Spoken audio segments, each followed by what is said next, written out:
Real story, I heard it from Rav Fengel. And it's one of those stories, like I said, it's Ashgacha Pratit. Now, the story source is from a sefer called Kiamcha Kolam, who has extraordinary stories, and the author of the book says that he goes and he verifies these stories. He says there's a American Jew named Chaim who made Aliyah, and after he just had some self-accounting, asking himself, what makes you Jewish? He was only 17 years old, 16 years old. What makes you Jewish? You don't keep this, you don't keep that.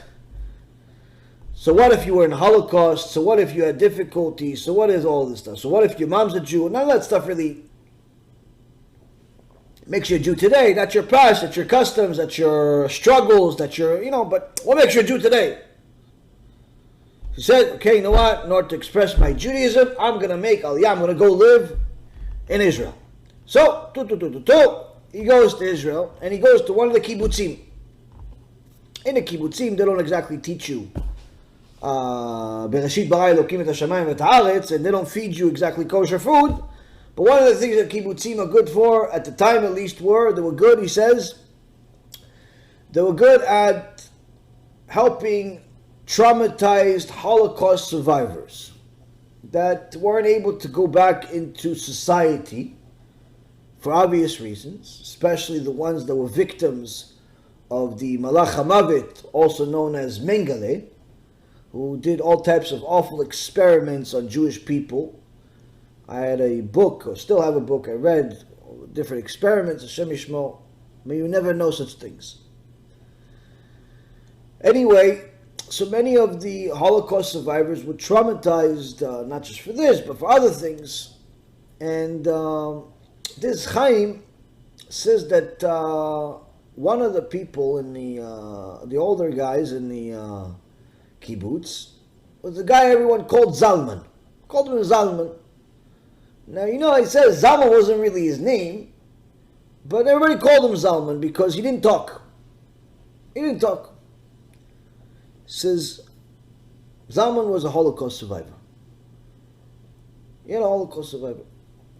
And you see every time, you'd raise, if you had a long sleeve, you raise his shirt. You see over here the numbers. 4776. So, one day Chaim, the young 17-year-old, says, I woke up, I don't feel like going to eat. So I figured, let me just go jump on one of the tractors, go get to work already. Gets on the tractor, goes into the field, gets some apples, comes back to go put the apples in the grinder, so they make sauce out of these things, big machines. And he tries to unload directly from the tractor into the machine, and it's not working, it's stuck. So he goes back, presses the button, sees it's not working, he starts smashing on it, not working. So he climbs the thing, and all of a sudden the whole thing collapses, and he and the apples fall into the grinding machine, Hashem Yishmo. He and the apple fall into the grinding machine. And he's screaming, and he sees there's only a few apples separating him from the knives, from the death. And he's screaming his lungs out, but to no avail, no one can hear him. Everyone is eating or doing something. And his leg goes into the grinding machine. And he says the amount of pain I had at that moment was not something that you could even quantify. But as soon as I thought that I'm just going to continue dying in this way, all of a sudden these great hands that I thought were the hands of the Malach HaMavet suddenly grabbed me and pulled me out. And all I can see is 4, 7, 7, 6. And then I pass out. I wake up in the hospital. suffering, pain. But all I can think of is 4776. They have to amputate the leg, but I can think of 4776. Anywhere as time would have it, says decide to move forward with my aspiration to be more Jewish. I apply for a Jewish citizenship, Israeli citizenship. The ID comes in the mail, and as you would have it, first four numbers of the ID, 4776. I thought it's an interesting coincidence. 4776 saved me. 4776 is here on this ID. Stuck with me. Interesting. He says, met a woman, got married, started doing TeShuva, got more and more religious, decided to move to one of the religious neighborhoods in Eretz Yisrael, in Mea Shearim, and they ordered a phone line. In those days, the phone line would have to come to your house, and they'd say, okay, they would make all the wires, and they say, hey, this is your phone number. As soon as the guy gives them a piece of paper with the phone number, he passes out. His wife wakes him up and says, what happened? He says, you're never going to believe it. What? 4776. He goes, what do you mean 4776? He tells them everything I just told you guys. And then he shows her, look, our phone number, the last four numbers of the phone number, 4776. Wow. Okay, life goes on. He keeps seeing this thing different ways, but these things stand out in his mind. He was a taxi driver. And one day he gets a call that, listen, there's somebody at the airport wants you to pick him up. Okay. Goes to the airport, it's a good ride, can make the day's wage on this one or two rides like this. Sees an American Jew, older, about 75 years old. Comes in the car, and he says, okay, take me to Tel Aviv. Okay, sir, Tel Aviv. He starts driving from the airport, and this American sparks up a nice Cuban cigar in his taxi. So he's a little bit annoyed, even though he smokes cigarettes himself. Instead of smoking in the car, he says, you know what, maybe I'm going to smoke, and he's not going to like my smoke, and we're both not going to like each other's smoke. Maybe he'll stop smoking that way. So he takes out a cigarette, and all of a sudden, the guy from the back seat, with no shame whatsoever, says to him, hey, sir, you want a light? So he says, yeah, I want a light. So he turns over to get the light, because the guy's in the back seat. And the guy reaches to him with the lighter. And as you can see, when you reach out, your shirt pulls up, and he sees what? 4777. All of a sudden, he's shocked. It's not 4776. It's close though. What's going on here? And he asks the guy, anybody in your family survived the Holocaust? The guy says, no, nobody. He says, you sure? He pulls over the car. He goes, yeah, I'm sure. He says, nobody? He goes, listen, I killed everybody in front of me except I had a brother, but we were both online to go to Mengele. And he was in front of me. He went in, so surely he didn't survive.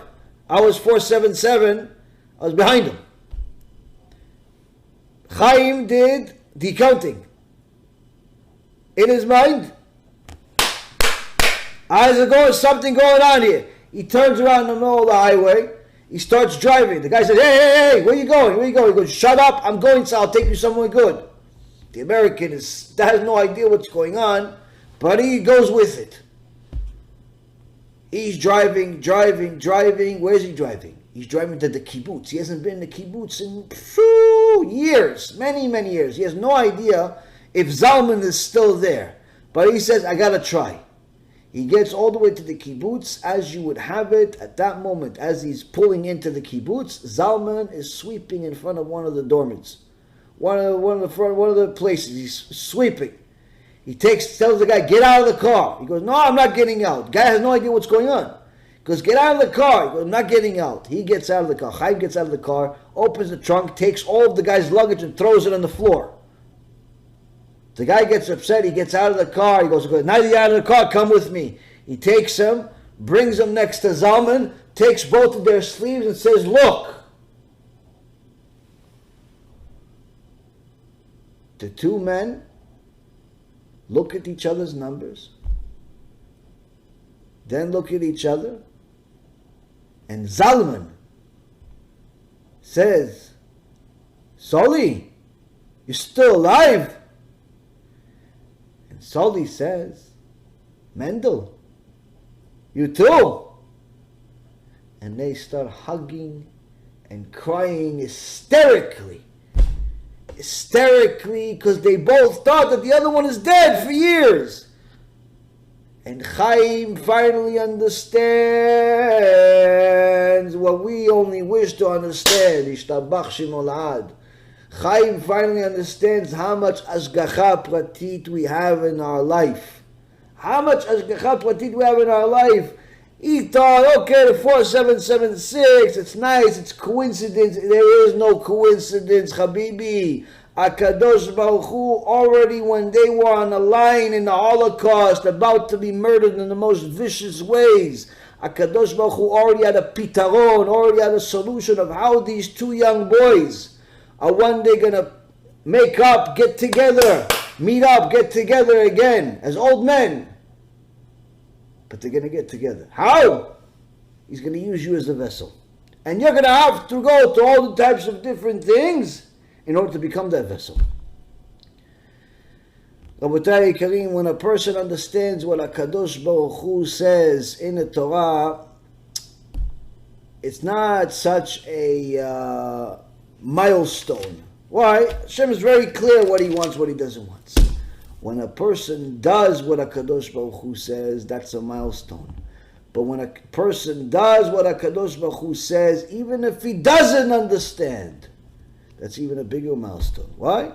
It means you're tamim with Hashem. You're simple with Hashem. You simply stick with Hashem no matter what. You understand, you don't understand, you have questions, you don't have questions. You know that Hashem surely has the answers, even if you don't even know what questions you have yet. Be'ezrat Hashem, this too will give us the chizuk that we all need, to know that HaKadosh Baruch Hu is watching. He cares, He monitors, and He loves all those that follow Him. Please, Rabotai, it's enough that we follow all the Baalim of the Ashterot and all the other garbage of the world. It's time for each one of us to dedicate all of us to HaKadosh Baruch Hu. We continue working, we continue doing a lot of things, but everything beyond the minimum requirement of what we need to do with everything else has to be for HaKadosh Baruch Hu. Why? That's what's going to save us, that's what's going to save our loved ones, and that's what's going to save our people altogether. If we start caring about all of Klal Yisrael's tshuva, that in itself is not only helping them, but it's helping us do tshuva ourselves. Be'ezrat Hashem, we each do our tshuva by caring about the rest of Am Yisrael, because surely HaKadosh Baruch Hu does. And anyone that cares about his kids surely becomes one of HaKadosh Baruch Hu's favorite. Baruch Adonai Le'olam, Amen ve'amen.